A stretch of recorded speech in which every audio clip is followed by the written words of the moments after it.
தாய் தமிழ் உறவுகளுக்கு வணக்கம். நடிகர் சூர்யா ராஜ்யசபா எம்பி ஆகின்றார்.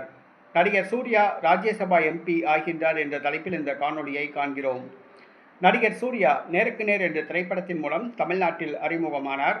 தற்பொழுது அவர் திமுகவில் இணையப் போகிறார், தமிழக வெற்றி கழகத்தில் இணையப் போகிறார் என்று பேச்சுவார்த்தைகள் கூறின.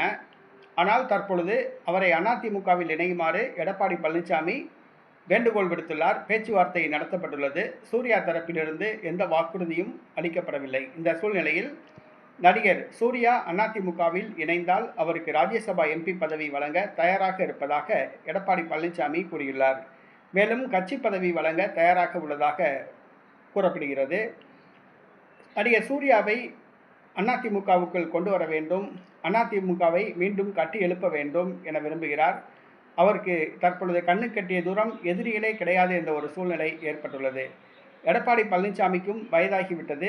அவருக்கு பிறகு கட்சியை யார் நடத்தப் போகிறார் என்பது தெரியவில்லை. தற்பொழுது நடிகர் சூர்யாவை அரசியலுக்கு கொண்டு வர அதிமுகவில் இணைக்க எடப்பாடி பழனிசாமி முயற்சிகள் மேற்கொண்டுள்ளார். அவருக்கு ராஜ்யசபா எம்பி பதவி வழங்கப்படும் என ஆசை வார்த்தை காட்டியுள்ளார்.